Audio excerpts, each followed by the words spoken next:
Hello friends, मैं हूं मौसमी मिनी पार्क से और उम्मीद है कि आप सब बहुत अच्छे से होंगे, स्वस्थ होंगे और सेफ होंगे। तो अभी मैं मेरे जो सारे हैंगिंग बास्केट्स है वो उतर रही हूं और ये वाला हैंगिंग बास्केट ये तो मैंने कुछ भी नहीं लगाया, अपने आप ये सारे प्लांट्स ग्रो हुआ है और थोड़ी जंगल जैसी दिख रहा है, लेकिन बहुत ही ब्यूटीफुल सी दिख रहा है। और ये तो मैंने टर्टल वाइन ग्रो की थी और देख ही सकते हो सारे टर्टल वाइन नीचे से लटक रहे हैं और मुझे डर है कि इसको अगर ज़मीन पे मैं रखूँगी तो जो पोर्शन लटक रहे हैं वो ख़राब ना हो जाए। लेकिन ये सब तो उतरना ही होगा क्योंकि साइक्लोन आने वाले हैं, तो पहले से ये सारी तैयारी मैं कर रही हूँ। और मेरे इस वाले टेरेस पे ज़्यादा बड़े बड़े प्लांट्स तो नहीं हैं, थोड़ी बहुत ही है, लेकिन फिर भी वो सारे प्लांट्स को मुझे अच्छे से रस्सी से बांधना होगा। पहले मैं मेरे सारे हैंगिंग बास्केट्स उतार लूँ। और एक मज़े की बात बताऊँ, ये जो वीडियो आप देख रहे हो ये तो मैंने कुछ फास्ट फॉरवर्ड कर दिया है क्योंकि मेरा जो चाल है वो थोड़ी स्लो है, तो आप लोग बोर हो जाओगे देखते देखते, तो मैंने ऐसे किया है। लेकिन स्पीड बढ़ाने के बावजूद भी लग रहा है कि मैं नॉर्मल चल फिर रही हूँ, तो समझ ही सकते हो मैं थोड़ी स्लो हूँ, कछुए जैसी चलती हूँ, लेकिन स्लो बट स्टेडी हूँ। तो सारे हैंगिंग बास्केट्स मैं उतर रही हूँ और सीढ़ी के ऊपर से ये सारे बास्केट्स उतरना थोड़ी तकलीफ़देही है, फिर भी मैं कर लेती हूँ। और एक चीज़ तो मैंने दिखाया नहीं, मेरे जो पाइप के ऊपर जो हैंगिंग बास्केट्स लटक रहे थे उसको मुझे चेयर पे खड़ा होकर उतरना पड़ा और वो मैंने आप सबको दिखाया नहीं क्योंकि बहुत फ़नी लग रहा था मुझे, जैसे एक पेंडा चेयर के ऊपर चढ़ा है। तो फ्रेंड्स, अभी तो मेरे सारे बड़े बड़े प्लांट्स को मुझे रस्सी से अच्छे से बांधना है। और फ्रेंड्स, एक बात मैंने नोटिस की है कि जब भी मेरा गार्डन बहुत ही खूबसूरत सा दिखने लगता है तभी कहाँ से तूफ़ान आ जाते हैं।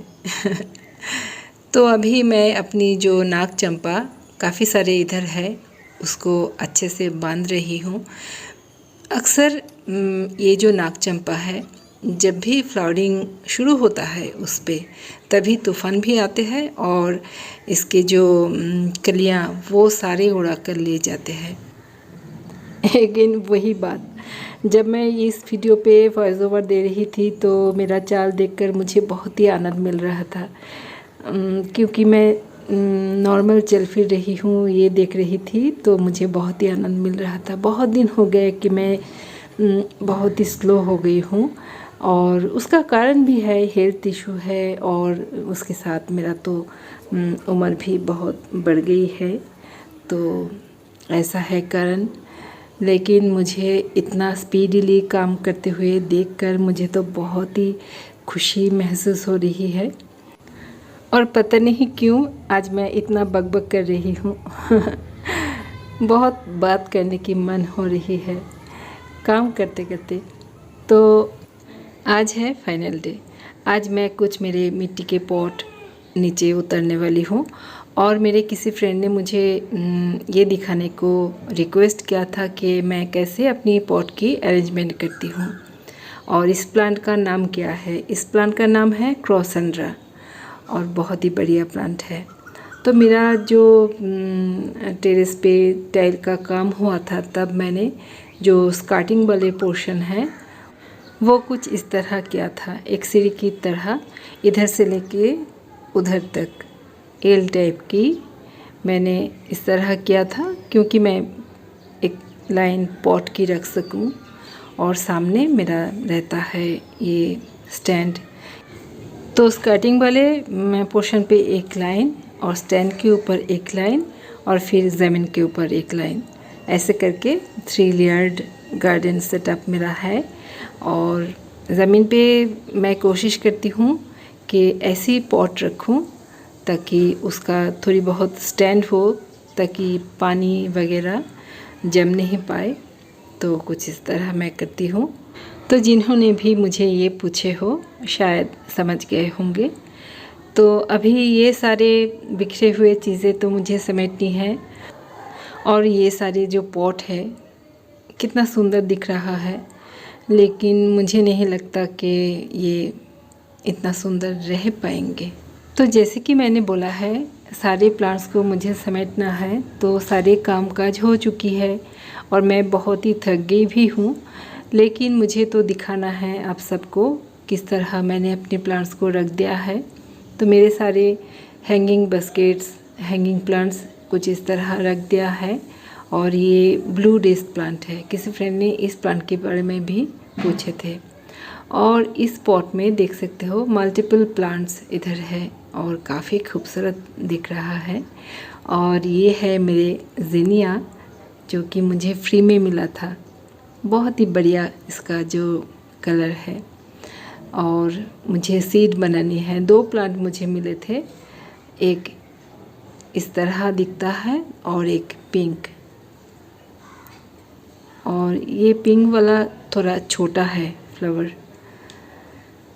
और मेरे कुछ हैंगिंग बास्केट अभी भी सीढ़ी के ऊपर मैं रखी हूँ ऐन वक्त के लिए, ताकि ज़रूरत पड़े तो मैं उसको उतारूँगी और वो मेरे पहुँच के दायरे में है। और मेरा तो हिंदी का वंडर उतना बड़ा नहीं है, तो पता नहीं मैं क्या कुछ बोल रही हूँ, लेकिन बोलना बहुत कुछ चाह रही हूँ। आज क्या हो गया है मुझे पता नहीं, कितना बकबक कर रही हूँ। पहली बार शायद मेरे वीडियोस में मैंने इतना बकबक किया है। और एक बात मुझे याद आया इस बेम्बू प्लांट के बारे में। ये प्लांट मुझे बहुत पसंद है। वैसे तो मेरे सारे प्लांट मुझे बहुत ही प्यारा लगता है, लेकिन इस बेम्बू प्लांट को लेकर मेरा क्या कहते हैं, ये एक अलग सी मुझे खुशी दिलाता है। ये प्लांट मुझे, मैं नहीं चाहती हूँ कि ये प्लांट मेरे गार्डन से कभी भी गायब हो। तो मैं बहुत इसको लाड प्यार से बड़ा कर रही हूँ। और बाकी प्लांट तुम सब रूठ ना जाओ ये डर भी है मुझे। तो जो मैं कहना चाहती थी कि ये बेम्बू प्लांट मुझे बहुत पसंद है। इससे मेरा एक बचपन की एक कविता है, उसका यादें जुड़ी हुई है। जो बंगाली है मेरे फ्रेंड्स वो समझ सकते हो। बाँশ বাগানের মাথার উপর চাঁদ উঠেছে ওই, মাগো আমার শোলক বলা কাজলা দিদি কই। এত সুন্দর লাগতো কবিতাটা। আর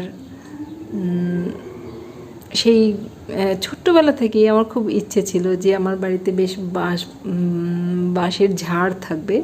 তো সেটা তো সম্ভব না, তো এখন আমি পটেই बाँस गाछटा लगाई। तो मेरा सपना था बचपन से ही मेरे पास बम्बू के एक झाड़ी हो। तो वो तो पॉसिबल नहीं है, तो मैंने पॉट में ही लगा लिया है। और दिन भर की थकान के बाद जब मैं बैठती हूँ और इधर हवा चलते हैं और ये बेम्बू प्लांट धीरे धीरे हौले हौले हिलते डुलते रहते हैं, तो देखकर मुझे इतना शांति मिलता है कि मैं क्या बताऊं। तो जाते जाते एक मज़े की बात और कर लेते हैं।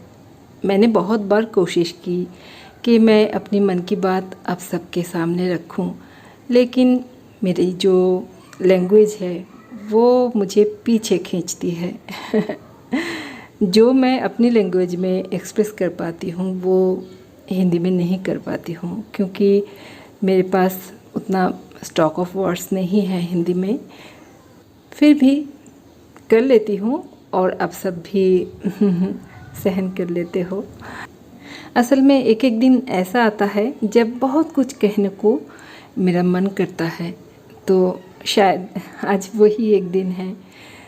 तो होप करती हूँ मैंने आप सबको बोर नहीं किया, उतना थोड़ी बहुत भी किया होगा तो माफ़ कर दीजिएगा। तो फिर से मिलते हैं फ्रेंड्स नए वीडियो के साथ। तब तक के लिए टाटा बाय।